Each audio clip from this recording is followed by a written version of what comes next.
마태복음 25장 31절에서 46절 말씀입니다. 마태복음 25장 31절에서 46절 말씀입니다. 46절을 보겠습니다.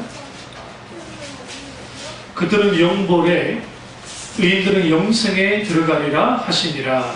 아멘. 말씀 제목은 성경이 말하는 지옥입니다. 성경이 말하는 지옥이라는 말씀으로 오늘 나누겠습니다. 이번 주에는 성경이 말하는 지옥을 다루고요.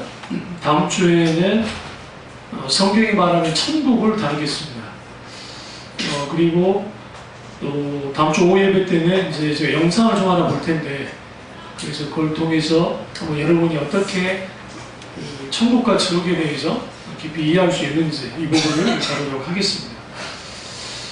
많은 사람들이 지옥하면 생각나는 게 뭐야? 아주 공포스럽고, 그리고 꺼지지 않는 불구덩이가 있어서 아주 막 이 불이 활활 타오르는 것을 연상을 합니다. 그리고 하나 오해하고 있는 게, 지옥은 사실 사탄을 형벌을 주기 위해서 만든 장소입니다. 사실 하나님은 인간을 위해서, 그러니까 인간을 형벌을 주려고 만든 게 지옥이 아닙니다. 사실. 그래서 사탄을 가두고 사탄에게 영원한 벌을 주기 위해서 만든 게 지옥입니다. 이런 부분은 이제 우리가 다니엘서라든지 에스겔서를 잘 보시면 잘 나옵니다. 이 부분은 다음에 제가 다루도록 하고요. 근데 이제 한 가지 오늘날의 교육들이 착각하고 있는 게, 한국 사람들은 하늘에는 누가 있어요? 옥황상제? 지옥에는 염라대왕? 그러니까 마치 지옥의 사탄이 사람들을 막 고통을 주는 일을 한다고 생각하는데, 그거 아니에요. 사탄도 똑같이 거기서 형벌을 받아요. 그러니까 성경에서 지옥을 보낼 수 있는 분은 하나님 외에는 없어요. 하나님이 심판하시는 거예요. 하나님이 영원한 벌을 주시는 거예요. 하나님께서 영원한 벌을 주는 장소가 혹은 곳이 어디냐? 지옥입니다. 근데 이제 꺼지지 않는 불구덩이에서 막 영원토록 탄다는 거죠. 그래서 이제 소위 임사체험을 했던 사람, 죽었다가 살아난 경험을 하시는 분들, 혹은 천국과 지옥 간증하시는 분들이 지옥을 보고 오면 주로 하는 말들이 아주 뜨겁고 불이 있고 아주 고통 가운데 있다. 근데 이제 여러분, 이게 단테의 신곡을 보시면 잘 나타나요. 읽지 않아서 그렇지. 밀턴의 신라론과 복락원에서도 거기서도 좀 잘 다뤄요. 물론 뭐 천국에서 다루긴 하지만. 근데 이제 왜 그렇게 생각하냐면, 예수님께서 이제 오늘은 성경을 쭉 갈 거예요. 그러니까 제가 어떤 지옥론에 대해서 가르칠 때에 일반 사상으로 가진 않고 성경에 구절에 나와 있는 지옥과 관련된 구절들을 구약에서부터 신약으로 쭉 찾아갈 겁니다. 보시면서 우리가 좀 깊이 이해할 필요가 있습니다. 몸이 없는 영혼이 탄다는 개념, 막 불탄다, 영혼처럼 탄다는 개념이, 뜨겁다는 개념이 감각적이죠. 물질 개념입니다. 그런데 이제 이러한 것들은 후에 영원한 벌을 받을 때는, 부활은, 잘 들으세요? 부활은 신자들만 부활하는 게 아니에요. 그러니까 고린도 후서를 보시면, 성경을 보시면, 사도 바울이 정확하게 먼저 하나님을 믿다가 죽었던 사람들이 부활해요. 그리고 하나님을 믿지 않았던 사람들도 부활을 해요. 근데 중요한 건 여기서 부활의 성격이 달라요. 하나님을 믿고 부활하는 사람은 영원한 생명을 누려요.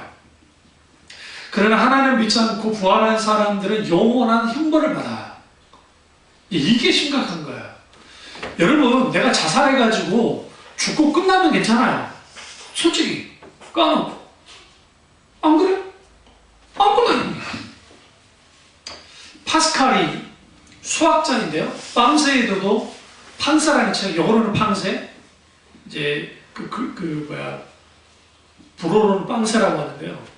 그 판세를 보시면 거기 수학자이자 크리스찬이고 철학자인 파스칼이 제가 젊은 청년 시절에 저게 영향을 가장 줬던 책 중에 하나가 그 책인데, 지금은 제가 뭐 신학도 오래 했고 하다 보니까 그 책이 그렇게까지 되게 막 그러진 않지만, 거기서 뭐라고 했냐면 하나님이 살아있냐 안 살아있느냐 우리 생각해보자는 거예요.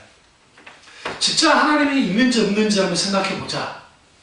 그런데 내가 만약에 하나님이 있다고 믿었는데 하나님이 없어. 그러면 내가 좀 시간 들이고 헌금 드리고 하는 것 정도 손해밖에 없어요. 응? 잘 들으세요? 제 말이 아니고 그 파스칼 말이에요. 그런데 내가 하나님이 없다고 믿었어요. 그리고 내 마음대로 살았어요. 그리고 더 하나님이 있어버리네. 어디 가요? 지옥 가요. 모든 것을 잃어버려요. 그래서 파스칼이 뭐라고 하냐면, 무엇이 더 손해냐? 하나님이 없다고 믿는 게 손해냐? 하나님이 있다고 믿는 게 손해냐? 생각해 말하는 거예요. 그래서 이 세상에는 세 가지 부류의 사람이 있는데, 하나님이 있다고 하는 사람, 또 한 사람은 하나님이 없다고 하는 사람, 또 한 사람이 있는데 그 사람은 있는지 없는지 모르겠다고 하는 갈팡질팡하는 사람이라는 거예요.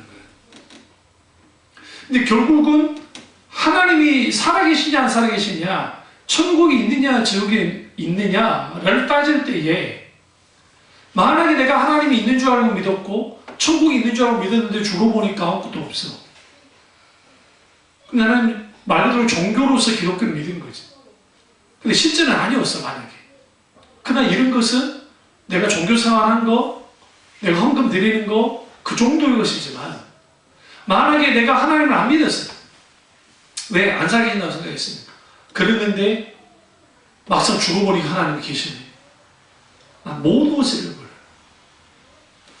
여러분, 지옥에 떨어진 영혼들이 그것을 회개할까요? 그렇잖아요. 성경에 슬피 이를 갈미 있으리라 했어요. 이를 언제 갈아요? 너무 고통스러우니까. 절대로 회개하지 않아요. 여호와 증인이나 영생교나 그 사람들이 소위 말하는 영혼 수면설에 대해서 말하면서, 그 사람이 지옥 갔다 할지라도 설사 하나님 지옥도 없지만 그들이 주장해요. 하나님이 결국은 사랑의 하나님이니까 다 구원해 줄 거라는 거죠. 그거 없어요. 뭐냐면 히브리서에 사람이 한번 죽으면 심판이 있다 했어요. 하나님이. 천국이냐 지옥이냐가 갈려져요. 이게 아주 중요합니다. 그래서 turn or run 하면서 이 돌이킬 것인가 아니면 불탈 것인가 라고 하는 그런 전도하는 사람들이 꽤 많아요. 그래서 요즘 좀 적지만 옛날에는 지하철 딱 타면, 제가 서울에 딱 올라왔는데 누가 고래고래 소리 지르려고 왜 그런가 했더니 불신지옥 해가지고 이딴만 펜만 했다가 지옥불을 붙여놓고 막 예수 천당 불신지옥 하면서 막 했거든요. 지금도 보긴 힘들지만 어쩌다 한 번씩 보여요. 그런 분들. 소력 같은 데 보면 있을 거예요. 근데 이제 그런 거죠. 근데 이제 여기서 이제 중요한 게 뭐냐면, 구약에 지옥이라는 단어가 하나도 안 나와요. 구약에 천국이라는 단어가 나와요? 안 나와요. 그럼 천국이 없었던 겁니까? 그렇지 않아요. 히브리인들은, 잘 들으세요? 구약의 사람들은 천국과 지옥을 어떻게 이해했냐면 현실적으로, 현세적으로 이해했어요. 그리고 계시가 완전하게 드러나지 않았기 때문에, 계시는 점진적이에요. 아담에게 계시할 때 가죽 옷을 입혀서 주님이 뭐 했어요? 그들의 수치를 이제 가려주죠. 그래서 여자의 후손이 와서 뱀을 밟을 거, 뱀은 누구예요? 사탄이잖아요. 상징적으로. 그러니까 원시복음이 선포되어 있지만 아직 예수님이 이 땅에 구체적으로 오실 것에 대한 계시는 후에 가서 와요. 미가라든지 나오미라든지 이사야라든지 그 선지자들을 봤을 때 가능한 거고, 천국과 지옥도 마찬가지로 베일이 가려 있었어요. 어느 정도. 그러나 그들 다 뭐는 갖고 있었어요. 뭐가 지옥이고 뭐가 천국이라. 사막에 샘이 넘쳐 흐르고 이사야서에 나온 것처럼 꽃이 피어 향기 내는 그게 천국이라 생각해요. 낙원이라 생각했고, 지옥은 그 골짜기, 우리가 에스겔 골짜기 알죠? 죽음의 골짜기, 골짜기를 지옥이라고 생각해요. 그 정도 계시하셨기 때문에. 그러다가 갑자기 예수님이 오셨죠. 빛이신 예수님이 딱 오시니까 뭐가 딱 드러났어요. 갑자기. 첫째, 사탄과 귀신들이 확 드러나요. 구약에도 사탄과 귀신들의 활동이 있었지만, 근데 이게 완전히 드러난 것은 예수님 그분 자신이 참빛이잖아요. 우리 교회 이름이 뭐예요? 참빛 중앙교회죠. 참빛은 예수님의 또 하나 이름의 별칭이에요. 근데 그 참빛이 딱 오니까, 빛이 딱 오니까 여기 다 드러난 거예요. 그리고 지옥과 천국에 대한 것들도 이제는 예수를 통해서 완전하게 드러납니다. 그래서 신약에 13번 그 지옥에 대한 단어가 나와요. 그리고 예수님이 11번 심판에 대해서 언급합니다. 그리고 그 서신서에서는 그러니까 사복음서에 11번 나오고 야고보서 3장 6절, 베드로후서 2장 4절에 지옥에 대한 이제 단어와 묘사가 나옵니다. 그리고 계시록에 잘 드러나요. 그걸 좀 볼 필요가 있습니다. 그러면 예수님이 그 지옥에 대해서 말씀하실 때 사용했던 헬라어가 뭐냐면, 그 헬라어가 게헨나라는 뜻은 흰놈의 골짜기라는 뜻입니다. 흰놈의 골짜기 구약에 나와요. 그 죽음의 골짜기예요. 거기에는 전쟁이 나서 사람도 많이 죽었지만 그 굉장히 척박하고 죽음을 부르는 곳이에요. 예루살렘 남쪽에 있는 골짜기입니다. 열왕기하 23장 10절을 보면 남유다가 타락합니다. 그리고 흰놈의 골짜기에서 몰렉 신에게 어린아이를 인신제사를 드렸던 곳이에요. 가장 끔찍하고 혐오스러운 일을 벌인 곳이 흰놈의 골짜기예요. 게헨나. 그래서 선한 왕이었던 요시야 왕이 등장하자 그곳을 어모를 버리는 쓰레기장으로 만들어버렸어요. 쓰레기장. 왜? 이방신앙이 절하고 막 제사했던 곳이니까 쓰레기장, 오물점으로 만들었던 거예요. 그래서 예수님 당시 게헨나라고 하는 헬라 단어를 딱 들으면 흰놈의 골짜기. 근데 그 흰놈의 골짜기는 쓰레기장이야. 우리나라 어디와 똑같아요? 소소문. 소소문이 옛날에 어디에 다 목자라는 곳이잖아요. 몰라요? 죄인들 잡아와가지고 소소문에서 먹을잖아요. 망나니들이. 숭례문이 바로 앞에 있죠. 숭례문에서 끌고 나와가지고, 그러니까 데리고 나와가지고 그쪽 나올 거 아니에요. 나와서 거기서 먹을잖아요. 밖에서. 왜? 왕위는 안에서 체험하면 안 되잖아요. 사대문 밖에서 하는데 바로 밖에서. 그리고 청파동, 지금의 청파동에는 파발마가 있어가지고 거기에 왕이나 지방과 왔다 갔다 하는 그 말들이 왔다 갔다 하는 그 파발하는 곳이 거기가 그 청파동이에요. 알고나 있으셨어요. 그리고 거기가 굉장히 활달했어요. 그래서 상호 거기 굉장히 발달한 곳이에요. 옛날에도 거기가 교통도로. 그런데 소소문 같은 곳이죠. 지금이야 다 개발되고 해서 상관없지만 그 쓰레기장. 그래서 예수님이 게헨나 하면서 그 시대의 사람들, 이스라엘 사람들 다 이해해요. 그곳은 심판의 장소이고 모든 악인과 그리고 이 죄인들이 그게 쓰레기가 태워지듯이 불태워진다라는 것을 다 알고 있어요.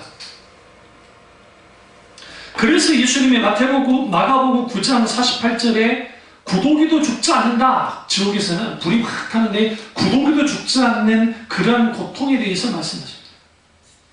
그리고 불이 꺼지지 않는다는 것은 계속적으로 뭔가가 유입되니까 불이 꺼지지 않잖아요. 그러니까 지옥 형벌을 계속 받는 거야. 더러운 오물이 있기 때문에 구더기가 우글거리고 쓰레기가 계속 타고 있는 상황을 게헨나라고 하는 하나 단어를 통해서 예수님이 표현해 주는 거예요. 그러니까 오늘날 그 천국을 갔다 왔다 지옥을 갔다 왔다는 분들이 조심해야 될 게 뭐냐면 예수님이 그 표현하시는 것이 실제로 지옥에 있는 것을 생생하게 묘사하신 것인가 아니면 운유적인 표현인가. 근데 이거 아셔야 되는 게 지옥은 어떤 모습일까 할 때에 거기에 불이 탄다 무슨 유황 불꽃이 있고 한다 그런 모든 표현들은 이거예요. 견딜 수 없는 고통이 있는 것이 지옥이라는 것을 이렇게 표현하고 있는 거예요. 지옥이 왜 무섭냐면 인간은 하나님이 창조했기 때문에 예수님 믿든 안 믿든 예수님 대적하든 대적하지 않든 상관없이 인간은 존재적으로 하나님을 절대적으로 의존한 존재예요. 하나님께로부터 왔기 때문에. 그런데 하나님께는 멀어지잖아요. 멀어지죠. 인간에게 갖고 있는 존재적 고통이 와요. 이 세상에 사는 사람들, 하나님 안 믿고 사는 사람들은 즐겁고 다 좋을 것 같아요. 내 마음대로 사니까.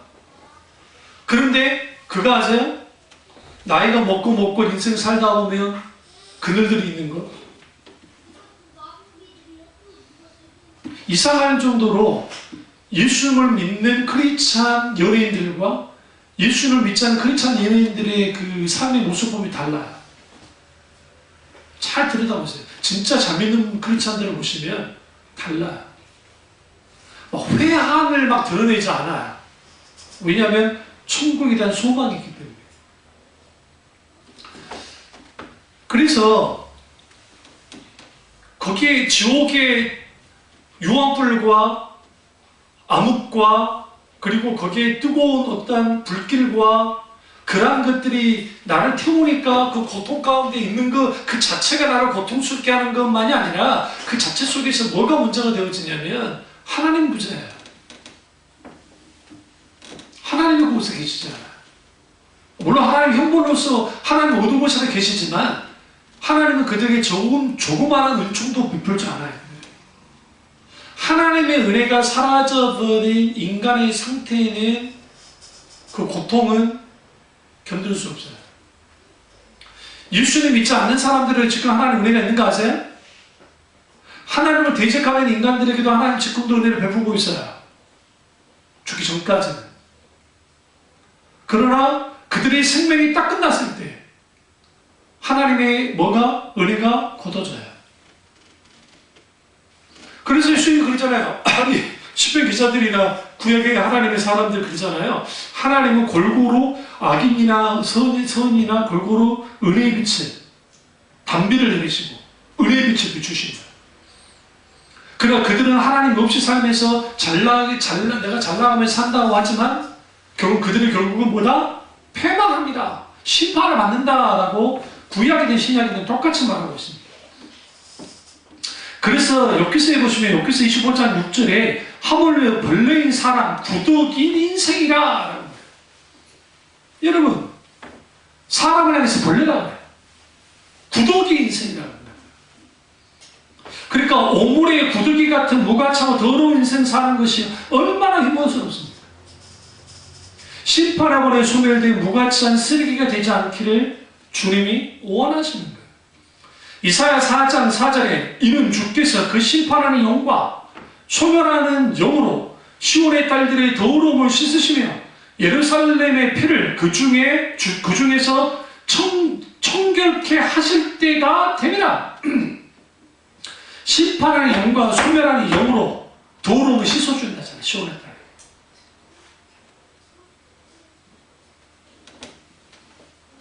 그래서 유황불이라는 표현은 모든 죄와 더러운 것을 깨끗하게 태워 없애는 거예요. 제가 그 한 10년 전인가 그때 일본에 갔을 때 지금의 학원의 그 국립공원에 있는 지옥 온천이라고, 그러니까 지옥 온천이 아니라 그 무슨 화산지대를 갔거든요. 도쿄에서 조금 한두 시간 가면 거기 학원회가 있어요. 쭉 올라가는데 우리가 살면서 유황 냄새를 맡을 이유가 없잖아요. 안 그래요? 그런데 쭉 올라가는데 막 계속 그 연기로 올라와요. 그래가지고 한번 딱 올라가서 팍 맞는데 숨이 푹 막혀요. 거기다가 그 달걀 있죠? 보라보라 달걀을 열면 그게 검해져요. 유황 때문에. 그걸 먹는 게 이제 그 뭐예요? 그게 이제 그 관광 상품으로 막 나와 있는데, 여러분 왜 그걸 지옥 유황 뭐 지옥 뭐라 안 했는데 뭐 무슨 지들이 말하는 그게 한번 이게 가스가 막 나오면 이게 상상 못한대요. 빨리 대비해. 끝이 않는 유황이 있는 거 그것이 지옥이라고 표현한 겁니다. 그러니까 말 그대로 끝없는 고통이 있는 것이 지옥이에요. 베드로후서 2장 4절에 이게 좀 난해 구절인데 다음에 제가 이 말씀도 다 이제 해석해 드리겠지만, 이때 사용된 옥에 내려가셨다. 예수님이 십자가에 죽으시고 영으로 옥에 내려가셨다 했다고요. 거기서 말하는 옥이 뭐냐면 헬라어로 타르타루스인데 그 뜻은 가둬두는 곳이에요. 지옥을 뜻해요. 지옥. 예수님이 지옥에 내려가셨어요. 아씨 목사님부터 이단인가 뭔가 찾으십시오. 이건 해줘야 되겠어. 내가 설명 안 하려 했는데 다 찾으세요. 베드로후서 2장 4절 이거 꼭 찾으셔야 돼요. 왜냐하면 이게 난해 구조예요. 베드로후서 2장 4절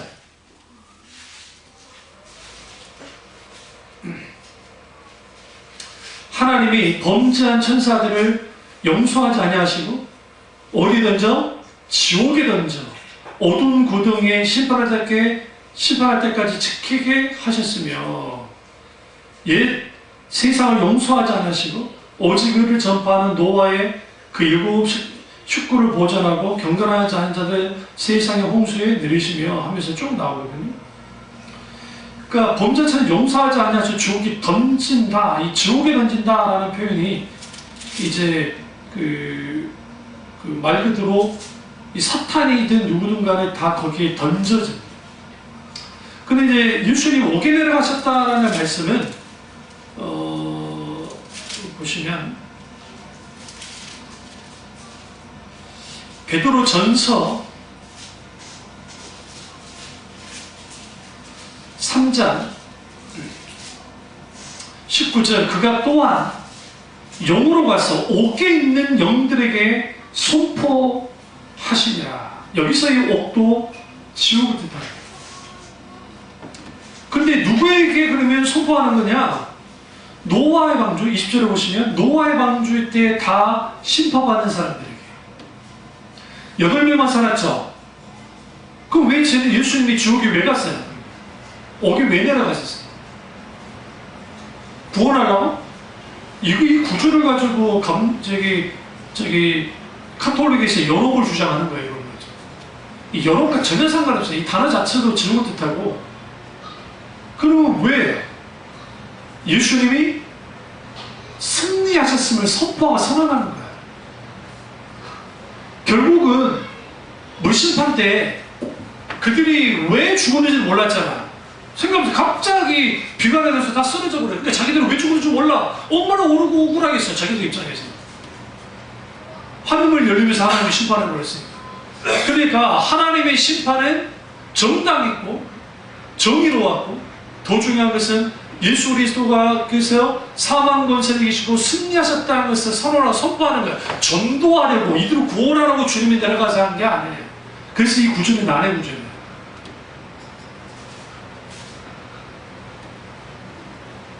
그리고 예수 그리스도 그분이 이제는 하나님 우편에 앉아 계시는 영광의 주님, 권능의 주님, 심판의 주님인 것을 드러내기 위해서 이 말씀이 있습니다. 다음에 제가 이 구절만 가지고 한번 제가 설명하고요. 그러면 이제 우리가 죽음 이후와 부활의 중간 시기에 대한 이해가 좀 필요해요. 사람이 딱 죽으면 물리적으로는 심장이 정지하잖아요. 심장이 정지하고 뇌가 활동이 다 이제 혈액이 공급되지 않으니까 이제 딱 그런 거 아닙니까? 그럼 죽음을 단정을 해요. 그런데 우리는 성경은 영혼과 육체가 분리되는 것, 그것이 죽음으로 봐요. 그러니까 죽음은 물질적인 육체와 비물질적인 영이 분리되는 것, 그것이 죽음입니다. 그래서 믿는 사람에게 있어서는 고린도후서 5장 8절에 몸을 떠나 주님과 함께 있는 것이 그게 죽음이에요. 그래서 주님이 이렇게 말하잖아요. 누가복음 3장 46절에 십자가상에서 아버지여 당신 손 안으로 나의 영혼을 드립니다 라는 표현을 써요. 내 영혼을 주께 의탁한다. 그리고 바른판에 있던 강도에게도 예수님이 오늘 밤 네가 나와 낙원에 이르리라 라고 하시면서 사람이 죽으면 그 즉시 뭐 하는 거예요? 천국이든 지옥이든 딱 그냥 분리되는 거예요.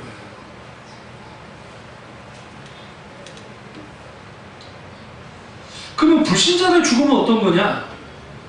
불신자의 죽음은 몸과 영혼이 분리되는 건 똑같아요. 근데 뭐가 없냐? 하나님이 거기서 계시지 않아요.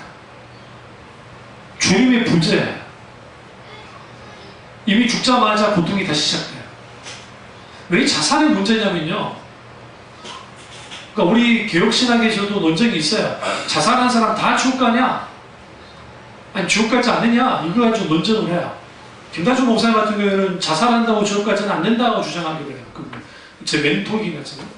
그 이유는 있어요. 그 이유는 그 자살의 그러니까 여러 형태, 그러니까 나 죽고 싶지 않은데 죽어야 될 때 있잖아요.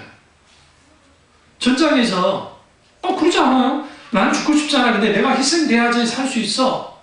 그럼 그 사람 어떻게 할 거예요? 근데 형태는 분명히 자살인데. 그럼 그들 가지고 지옥 가야 되느냐? 그런 문제가 있고. 그리고 진짜 이번에 요즘 젊은 친구들이, 연예인들이 자살해 죽잖아요. 저는 뭐 김다주 목사님 그걸 받아들이진 않습니다. 왜 그러냐면 살인과 자살은 생명을 하나님이 주셨는데 스스로 걷잖아요. 창조주 하나님을 향한 도전이에요. 적극적인 도전이에요. 여기는 신학적으로 논의할 게 많기 때문에 다음에 제가 이 부분을 말씀드리겠습니다만 어쨌든 그래요. 근데 이제 중요한 건 뭐냐면 구원을 받지 못한 사람이 딱 죽으면 그 임사체험하는, 그러니까 많은 목사님들이 이제 임종을 딱 들여다볼 때에 그때 많이 나타나요. 아주 두려운 분이 있어요. 오히려 어떤 분들은 아주 평안하게 돌아가세요. 심지어는 주님을 보는 분도 있어요. 주님을 보고 하나님이 주님이 오신다 하시고 돌아가시고 평안하게 돌아가시는 분이 있어요. 그러니까 이제 이걸 통해서 하나님이 계시지 않는다는 거예요. 불신자에게. 이미 그들은 뭐야? 그러면 사탄이 낚아채는 겁니까? 아니요. 사탄은 인간의 생사하고 주장 못해요. 모든 생사하고 주관하는 것은 하나님이 하세요. 사탄도 심판의 대상일 뿐이다. 그럼 왜 사탄이 그러면 인간을 지옥에 들어가느냐? 나 혼자 고통당하기 아깝잖아요. 생각해보세요. 나 혼자 고통당하면 안 되잖아요. 이 속이 중요해요. 뭐 어디서 들으실 거예요? 한국교회에 줄기다 설교를 하는 사람이 있습니까? 거의 없어요. 이건 감동 가운데 온 거예요. 그러니까 주무시면 안 돼요. 잘 들으세요. 왜냐하면 이 지옥은 사탄이 형벌의 장소이고 타락한 천사들의 형벌의 장소이죠. 그러니까 사탄의 일은 뭐냐면 할 수 있으면 나만 가는 게 아니라 하나님의 형상으로 창조된 인간들을 끌고 들어가는 게 자기의 지상 최대의 사명이에요. 그 얘기 있었어요. 그거 같이 고통받자는 거죠. 근데 사탄은 아주 교묘하게 지옥 없어. 그런 건 아니야. 그래서 거기에 다 뭐예요? 없는 것처럼 치부하다고 만들어요. 그러다 보니까 오늘날의 사람들, 현대에 살고 있는 크리스찬들이 지옥에 대한 관심이 전혀 없어요. 조나단 에드워드 목사님이 지옥에 대한 설교를 참 많이 하셨어요. 그래서 후대 그 학자들이 조나단 에드워드 목사님을 비하하면서 지옥으로 협박을 해서 그 시대에 강력한 영향을 끼쳤던 목사다. 아주 협작꾼이다. 막 그런 식으로 했는데 그렇지 않아요. 왜 그러냐면 그분은 학자에다 있잖아요. 그냥 이렇게 원고 읽고 있는데 지옥에다 설교할 수 있는 사람들은 울기 시작했대요. 회개하고 돌이키고. 지금도 그 설교문이 저한테 있어요. 여기 저희 집에 있어요. 그 진노 아래에 있는 죄인들인가? 그런 설교문이 있어요. 그 읽어보면 아주 강렬합니다.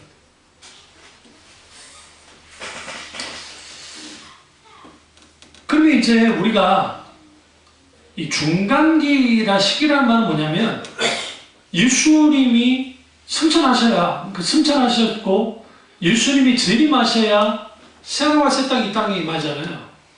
그러면 지금에 있는 먼저 돌아가셨던 크리스찬들은 어떤 상태에 있냐 하는 거예요. 이걸 중간 시기라는 표현을 써요. 그러니까 천국에 완전히 들어가 있는가 그분들이 아니면 낙원이라는 일정한 곳이 있는 곳인가. 이 성경은 좀 정확하게 여기에 대해서 말하지 않고 있어요. 저는 근데 이렇게 생각합니다. 적어도 그 천국에 간 사람들은 지금 아담부터 시작해서 예수 믿고 죽었던 분들이 지금 다 천국에 가 있는 것인가? 그 천국에 다 들어갈 때는 하나님 나라가 완성이 돼야 돼요. 예수님이 재림하셔야 돼요. 그래서 주님이 마치 임시 거주처 비슷한 낙원이라고 하는 그런 곳이 있을 거라고 신학적으로 보는 거예요. 그렇게 안 보는 분도 있지만 저는 그렇게 봅니다. 이건 영업과 전혀 달라요. 이미 다 결정된 거예요. 지옥과 천국은 다 결정이 됐고 그리고 지옥에 완전히 떨어져야 되잖아요. 그럼 지금 사탄 어디 있어요? 지옥에 있어요? 여기 있잖아요. 지금 공중군세를 여전히 잡고 있어요. 사탄은 예수님이 아직 재림하지 않았기 때문에 사탄은 여전히 지금 이 지구상에서 활동하고 있다고요. 그래서 완전히 던져야 돼. 그러면 예수 믿지 않고 죽은 사람들 다 먼저 지옥에 던져놓습니까? 그래서 음부라는 표현을 쓰는 거예요. 음부와 지옥이라는 게 같이 볼 수도 있고 좀 다르게 볼 수도 있어요. 이거 가지고 이제 논쟁이 있어요. 제 신학적인 논쟁이 있을 수 있으니까 그럴 수도 있는데 어쨌든 형벌의 양식은 분명히 있단 말이에요. 지옥 외에도 지옥 속에 무적행이라는 게 있어요. 이건 완전한 형벌을 만들고 있어요. 무적행. 그럼 지옥에 뭐가 던져지느냐? 두 가지가 던져져요. 예수님이 딱 재림하셨을 때 지옥에 하나는 죽음이 던져져요. 그러니까 죄가 던져져요. 죽음이 아니라 죄. 죄가 먼저 던져지고 그 다음에 뭐가 던져져요? 죽음이 던져져요. 더 이상 죽음이 이제는 없어지는 거예요. 예수 믿는 사람들에게. 이게 불못에 던져집니다. 그래서 우리가 하나님 죽음 이후에 하나님 앞에 낙원에 이르는 것은 분명해요. 왜냐하면 예수님이 네가 나와 낙원에 이르라고 오르평강독에 말씀하셨기 때문에 낙원에 이르는 겁니다. 근데 아직 내 몸은 여전히 어디에 있어요? 지구상 어디인가에 묻혀있다는 거죠. 내 영혼이 있다. 그리고 예수님이 재림하셨을 때에 내 죽었던 영혼이 다시 뭐예요? 이제는 다시 환원되어져서 이게 이제 부활의 몸으로 바뀌어지는 거예요. 그럼 이제 우리가 여기서 이제 성경이 말하는 의인과 악인의 최후에 대해서 볼 필요가 있어요. 그런데 이제 지옥에 대해서 말할 때 죽지 않은 벌레와 꺼지지 않은 불, 이제 성경을 좀 많이 찾겠습니다. 이사야 66장을 가보겠습니다. 이사야 66장. 이사야 66장은 아주 정말 신나는 말씀으로 되어 있습니다. 그런데 22절에서 보시면 22절에서 24절을 보시면 내가 지을 새하늘과 새 땅이 내 앞에 항상 있을 것 같이 너희 자손과 너희 이름이 항상 있으리라 여호와의 말이니라. 여기 새하늘과 새 땅을 누가 말해요? 이사야가 말하고 있어요. 이거 계시록에 그대로 나타나죠. 여호와가 말하노라 매월 초하루와 매 안식일에 모든 여름 네 앞에 나와 예배하리라. 그 그들이 나가서 내게 pe역한 자들의 시체들을 볼 것이라. 그 벌레가 죽지 아니하며 그 불이 꺼지지 아니하여 모든 혈육이 에게 가증함이 되리라. 여기서 벌레가 죽지 않고 그 불이 꺼지지 아니한다 라는 의미가 이게 지옥과 관계 있는 말씀입니다. 사실 악인의 최후가 이렇게 될 거라는 거야. 그러면 여러분, 이 세상에서 가장 큰 죄가 뭐예요? 사기친 거? 살인한 거? 큰 죄죠. 근데 이 세상에 가장 큰 죄는 예수를 믿지 않는 죄예요. 사람들을 착각하고 있다고요. 하나님을 인정하지 않는 거, 하나님 그분을 거부하는 거, 그게 최고의 죄예요. 그게 교만이란 말이에요. 그러니까 교만은 멸망의 성공이요 겸손은 존귀의 앞잡이니라. 교만이 뭐냐? 하나님 없어도 사는 게 교만이에요. 내가 그냥 그래 나 잘났어, 그게 교만이 아니라 그는 그냥 꼴보기 싫은 거고.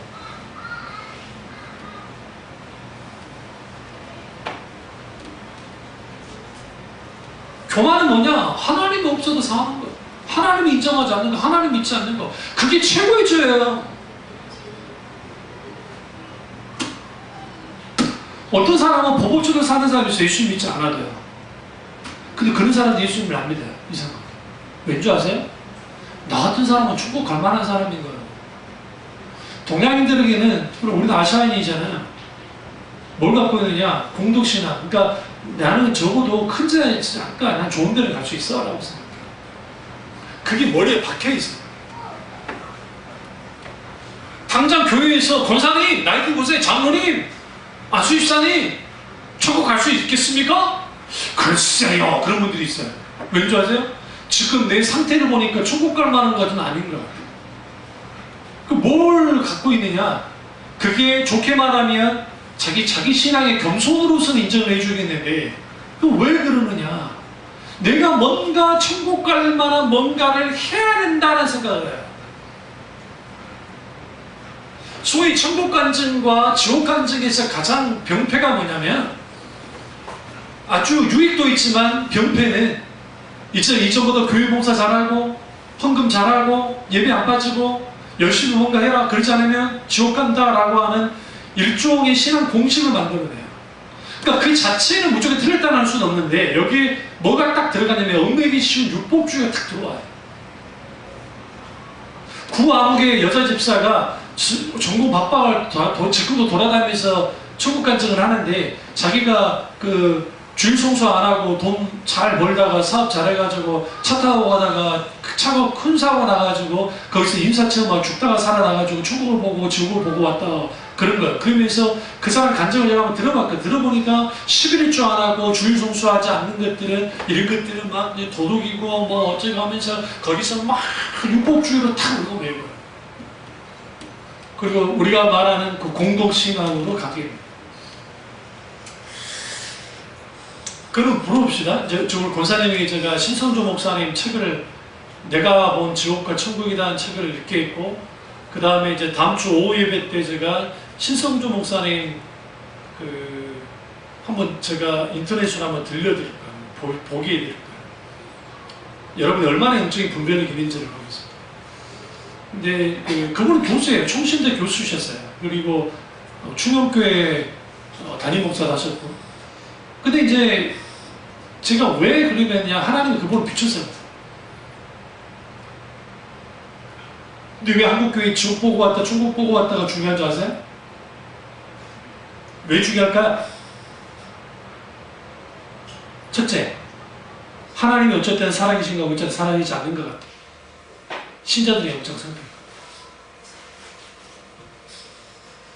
이게 정말 심각하다. 두 번째, 내가 지옥 갈지 천국 갈지 모르겠어. 양쪽에서 갈팡질팡하는 거. 세 번째, 구원의 확신이 없어요. 그러니까 이 확실한 구원의 확신. 그 잘난 구원파가 아주 지랄 연병을 떨어서, 이런 말은 좀 그러지만, 아주 구원의 확신을 며칠 날 내가 공부하다 때 알아야 된다는 식으로 해버리니까, 그리고 자기들만의 뭐 깨달음의 비밀, 그런 게 어디 있어요 도대체. 제가 말씀드리지만 저는 중생을 체험한 날짜, 시간 다 알아요. 제가 고음파가 아니라요. 왜냐하면 그때 말씀 가운데 하나님 나를 만나주셨기 때문에 그 기억은 생생히. 근데 저같이 생생한 사람도 있지만 그러지 않는 사람들 생각보다 많아요. 그리고 조나단 에드워드 목사님이 그렇게 말했어요. 뭐라 했냐면 아무리 고뇌확신이 있다 할지라도 종교적 체험이 강력해서 내가 구원받았다 할지라도 그런 감정작용일 수도 있다고 그랬다고요. 그럼 뭐가 필요하느냐? 하나님의 말씀에 말씀 가운데 인격지신 하나님을 만나고 거기서 회개가 일어나야 그 사람의 구원이 일어나요. 성령의 조명 속에서. 그럼 구원받으면 어떻게 할 수 있느냐? 성령께서 알게 해요. 내가 왜 구원받는지 모르겠지만, 그러니까 어떻게 구원받는지 모르겠지만, 언제 구원받는지 모르겠지만 성령이 내가 구원받았다는 걸 알아요. 성령이 알게 해요. 그냥 알아요. 그게 성령이 역사하시는 거예요.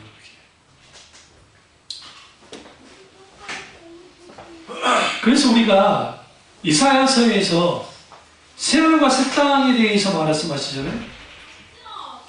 첫째 것들은 기억되지 않을 거야.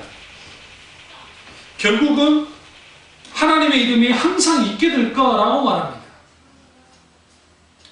그런데 중요한 것은 죽지 않는 벌레와 꺼지지 않는 불, 이거는 고통 그 자체를 뜻해요.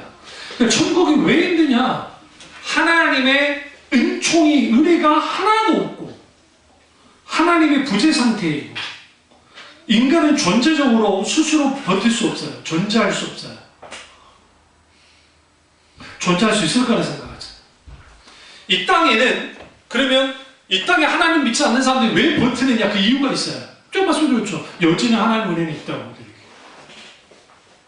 그 은혜마저도 거둬질 때 끝납니다. 천국이요. 이사야가 성전에서 기도하다 성전 문지방 문이 이렇게 살짝 이렇게 열린 거예요. 문이 살짝 열리는 그 안으로 영광의 빛이, 하나님 영광의 빛이 확 드러났는데 그거 보고 그가 땅에 엎드려가지고 죽은 자처럼 됐다는 거야. 근데 그 영광의 빛에 뭐와 관계가 있냐면 하나님 그 존재 자체의 영광의 빛이지만 또 하나는 하나님 은혜예요. 한가할 수 없는 하나님의 은혜가 있기 때문에 천국이 뭐예요? 천국인 거야. 제가 늘 말씀드렸어요. 옛날부터 제가. 전도사 때부터 설교할 때. 만약 우리가 말하는 천국이 이슬람 교도들이 지하드, 신의 전쟁에 참전해서 내가 포탄 테러를 해가지고 이방 십자군들을 다 죽였다. 그러면 천국에 이끌려가가지고 70명의 아리따운 여인들과, 왜 또 70명인지 모르겠어요. 70명의 아리따운 여인들과 그리고 어마어마한 상다리가 휘어질 만한 만찬을 먹고 마시면서 영원토록 쾌락과 즐거움을 누리며 사는 게 천국이라고 했잖아요. 자, 그런 천국이면 안 갈라고.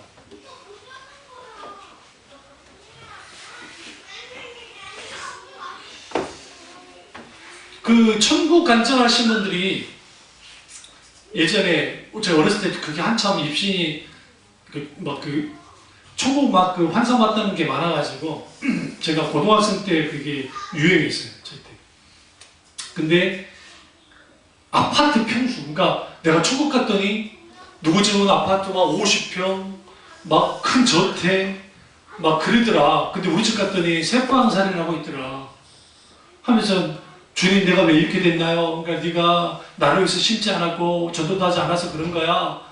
그리고 이제 다시 돌아와가지고 저도 열심히 해서 나도 큰 저택이 돼야지. 계시록에 보면 계시록에 황금길이 있고 12 진주문이 있고 홍보소 오포소 막 그런 보석이 있는 그것이 천국이라는 묘사가 되어 있어요. 왜 그랬다고 생각하세요? 왜 하나님이 사도 요한에게 그게 비춰줄까요? 천국을. 진짜 천국이 황금길이 막 깔려있고 그런 곳이 천국일까요? 여러분 생각할 때? 문자주의자들은 그렇게 볼 거예요. 문자주의자들은. 그럴 수도 있을 거예요. 근데 저는 그렇게 보지 않아요. 왜 그러냐면 천국의 아름다움은 하나님 존재 자체 단어가. 다시 말하면 하나님이 계신 곳이 천국이에요. 아무리 완벽한 파라다이스라 할지라도 거기에 하나님이 계시지 않으면 천국이 아니에요. 실제로 다시 말하면 하나님의 영광의 임재가 있는 곳, 그것도 무제한적으로 하나님의 영광의 임재가 드러나는 곳이 천국이잖아요. 그 하나님의 영광의 빛이 비춰지니까 순교자들이 어디까지 나가요? 하나님의 영광의 보좌 앞에까지 나갔다잖아요. 계시록을 보면. 그 영광의 보좌 앞에 나갔을 때 우리는 상급을 할 때 면류관은 면류관. 예전에 막 부흥강사 목사님들이 간증할 때 뭐라고 그래요? 어떤 사람은 금면류관, 어떤 황금면류관, 어떤 사람은 뭐 보석면류관을 썼는데 자기 막 번거지를 썼다잖아요. 예수님 저는 왜 번거지를 써야 되나요? 번거지가 뭔지 모르죠? 거지들이 쓰고 다녔던 걸 번거지라고. 근데 그 번거지가 나는 왜 그러나요? 너는 상급이 없어서 그런 것이다. 다시 돌아가라. 성경이 생명의 면류관을 줬다 그래요. 순교자들에게. 사도 바울은 뭐라 하니까 내가 달려갈 길과 모든 것을 최선을 다한다 했잖아요. 주님을 위해서. 뭘 바라보고? 주님이 주신 면류관을 바라보고. 그 면류관이 뭐예요? 누레보이즈는 쓰는 거예요? 주님이 쓰여도 주시겠지. 그러나 중요한 건 뭐냐면 하나님이 인정하는 거예요. 착하고 충성된 종아, 네가 정말 잘한다. 하나님이 인정해 주시는 거예요. 그게 면류관이에요, 사실은. 실제로 주님이 이게 씌워주고 뭐 그걸 그럴 수 있을지 모르지만 하나님의 영광의 임재에 가까이 가는 게 면류관입니다. 그럼 여러분, 구약에서 전쟁이 딱 났어요. 그래서 군인들과 싸우다가 한쪽이 승리하잖아요. 그럼 일부러 시체를 안 걷어줘요. 그대로 내버려둬요. 그러면 일단 짐승들이 와서 먹겠죠? 있잖아요. 전에하는 짐승들 있잖아요. 하이에나라든지 뭐 이런 짐승들. 또 새들이 와서 막 쪼아 먹잖아요. 까마귀 같은 경우. 그냥 막 쪼아 먹어요. 그럼 거기에 뭐가 생겨요? 구더기가 생기죠. 구더기가. 확 생긴단 말이에요. 근데 그걸로도 분이 안 풀리면 불을 싸질러 버려요. 그러니까 실시했다 불을 싸지른다고요. 근데 우리는 이렇게 생각해요. 신체가 훼손된 게 뭐 그렇게 문제가 있을까? 아니요. 이게 엄청난 모독 행위예요. 연산군이, 그 미친 연산군이 지 엄마 죽이는데 한 명애가 일조했다고 이미 죽은 지 몇십 년 지난 한 명의 무덤을 파헤쳐가지고 시체 다 썩어져 있는 걸 해가지고 거기서 부가 참시했어요. 목 자르고 다 잘라가지고 다 없애버렸어요. 아니 죽은 사람 자른다고 어머 아파 그러겠어요? 그게 아니라 엄청난 모독 행위예요. 그래서 성경이 아간의 몸을 불태워 죽이잖아요. 그러니까 꺼지지 않는 불로서 불태운다는 것은 두 가지 의미가 있죠. 하나는 끝없는 고통을 준다는 의미도 있지만 또 하나는 영원한 수치를 당하게. 그 수치당함이 별거 아니라고요? 아니요. 인간이 전체적으로 그 수치를 당할 때 그 키르케고르가 하나님을 떠나는 인생에 대해서 말할 때 하나님 없다고 하는 인생들에 대해서는 근본적으로 고독이 있는데 고독은 죽음에 이르게 되고 그 죽음에 이르는 그 고독 속에 있는 모든 인간들은 뭐하냐? 고뇌 속에 있어요. 니체, 까미, 니체는 그렇다 쳐도 까미, 칸트, 헤겔 다 자살해 죽었어요. 그 어마어마한 사람들이 괴테도 마찬가지고 그들 누굴 부인하느냐? 하나님을요. 그 동시대의 사람 중에 한 명은 우리가 잘 아는 파스칼을 쓴 판세를 쓴 파스칼 같은 그런 분들 완전 달라요. 그러니까 그 러시아 대문호 톨스토이와 도스토옙스키 그리고 푸시킨이라고 하는 어마어마한 시인이 있는데 도스토옙스키든지 이 톨스토이를 보시면 톨스토이도 여러 약점이 있고 그런 게 있었지만 그럼에도 불구하고 그가 타락한 러시아 종교의 속에 있었어도 예수 그리스도에 대한 강력한 신앙을 갖고 있었어요. 그가 쓴 인생이란 무엇인가 라는 그 소설이라든지 그리고 인생론을 딱 읽어보시면 거기에 이렇게 말해요. 결국 인생은 하나님 그분, 예수 그리스도 그분을 믿을 때 참된 인생을 살아가는 것이지 그렇지 않은 인생 아무것도 아니는 거예요. 왜 그러냐면 톨스토이는 귀족이에요. 귀족으로 태어났어요. 그리고 도스토옙스키는 후에 유명해진 사람이고 찔찔하게 가난했다고요. 또 유배도 당하고 막 그래가지고 핍박. 그러나 톨스토이는 처음부터 부잣집 아들에 요즘 말하면 잘 나가는 사람이야. 그리고 글도 잘 팔려가지고 가난이 뭔지도 모르고 살던 사람. 근데 그분이 뭐 하는 줄 아세요? 러시아 혁명이 나고 난 다음에 또 공산주의자들이 톨스토이를 없애지 않았던 이유가 뭐냐면 자기가 가지고 있던 땅들을 다 팔아가지고 가난한 농부들이 다 나눠줬어요. 뭐 쉽다고 생각하세요 그게? 우리 생각에 내가 5조 갖고 있으니까 그 나머지 아니요. 누군가 그럽디다. 그 재벌들 잘 아는 분들이 절대로 재벌들 돈 많은 사람들 호텔 안 쓴다고. 돈 절대로 호텔 안 써. 심할 정도로. 그리고 자기를 위해서 할 때는 엄청나게 쓴대요. 남을 위해서 그렇게 쓰는 사람들이 아니에요. 그럼 왜 그렇게 한 줄 아세요? 주님께로부터 받았기 때문에 주님 돌려주는 거야. 그래서 지금도 공산주의 그때 그 난리 칠 때에도 톨스토이에 대해서 그렇게 하지 않았다고. 저 무슨 말씀 드리려고 하냐면 왜 지옥이 문제가 되느냐? 지옥은 꺼지지 않는 수치, 그러니까 영원한 고통이기 때문에. 그 지옥 가지 말아야 돼. 다니엘서 볼까요? 다니엘서 12장 1절에서 2절. 오늘 서두가 좀 길었기 때문에 일단 5일까지 같이 가겠습니다. 이거로. 다니엘서 12장 1절에서 2절을 보시면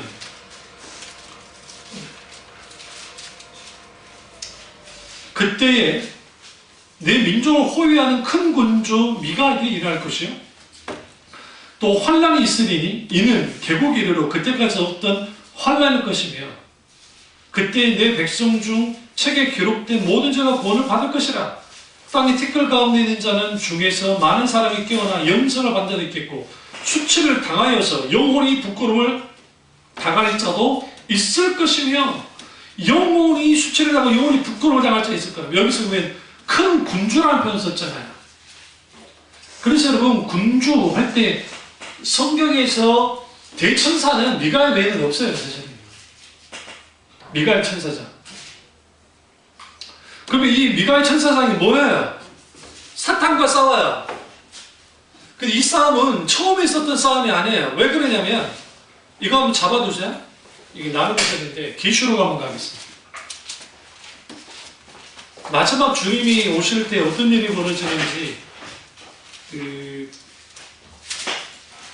계시록 12장 7절을 보시면 7절과 9절 하늘에 전쟁이 있으니 미가엘과 그의 사자들이 용과 더불어 싸울세 용과 그의 사자들도 싸우나 이기지 못하여 다시 하늘에서 그들이 있을 곳을 얻지 못한지라.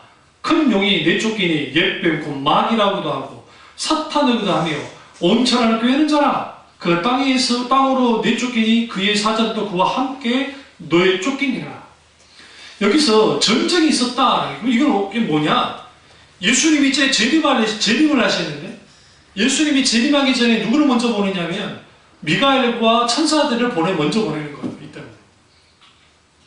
그러니까 이제 미가엘 대천사와 천사들이 오니까 사탄이 가만 당할 수는 없잖아요. 그러니까 공중원수를 다 잡고 있으니까 천사가 사탄이 자기 세력을 규합시켜서 끌고 올라오는 거예요. 그리고 싸우는 거예요. 다시 싸우는데 여기서 그게 뭐가 중요하냐면 다시라는 표현이 중요해요. 8절 이기지 못해 다시 하늘에서 그들이 있을 곳을 얻지 못했다. 밀턴의 신라공과 공감하는 책에서 밀턴이 뭐라고 했냐면 이 구조를 인용하면서 사탄이 처음 하나님께 대하여 반기를 들었고 싸울 때 하나님께 대해 북극 하늘에 서서 하나님과 비길이라고 그랬거든요. 이기는 게 아니라 하나님과 비기는 게 천사가 목표로 삼았던 거예요. 그러니까 타락한 천사는 사탄이. 여러분 잘 들으세요. 하나님이 이길 존재는 하나도 없어요. 근데 여러분 생각해 보세요. 조물주가 있고 창조주가 있는데 피조물이 조물주가 비긴다? 누가 이긴 거예요? 피조물이 이긴 거랑 똑같아요. 그러니까 피조물은 절대로 창조주를 이길 수 없어요. 창조도 창조됐기 때문에. 그런데 사탄은 원하는 것은 비기는 것이 목적이었어요. 그러니까 하나님과 비기는 거. 누구와 똑같아요? 사탄이 에돔 동산에 와가지고 아담과 하와를 꾀릴 때 네가 하나님처럼 될 거야. 하나님과 동등하게 될 거야. 비길이라 나 하나님과 동등하게 될 거야. 똑같아요. 다를 게 없어요. 그런데 그때 밀턴이 상상력을 발휘해요. 성경 나오지 않지만 상상력을 발휘해서 다시 하늘에서 내어 쫓겼다는 구절에 집중했어요. 그러면 여기서 다시 하늘에서 내어 쫓겼다는 것은 뭐냐면 이전에 누구나 한번 붙었어도 미가엘과 사탄이 싸운 적이 있다는 거예요. 분명히 성경이 다시 내어 쫓겼으니까. 그래서 미가엘 천사와 그리고 선한 천사들 그리고 사탄과 타락한 천사들이 다시 싸웁니다. 어디서? 공중에서. 내쫓기는 거예요. 이 땅으로 내쫓기. 그래서 우리가 잘 아는 소위 7년 대환란의 여러 일들이 이제 거기서 막 벌어지는 건데 중요한 건 뭐냐면 옛뱀이라고 하는 이 사탄이 내쫓김을 통해서 결국은 마지막에 그도 어디에 던져져요? 지옥으로 던져져요. 이건 이제 제가 계시록 때 저희 뒤로 가서 제가 말씀드리려고 했는데 사탄도 던져집니다. 어디로 던져져요? 당연히 20장 보세요.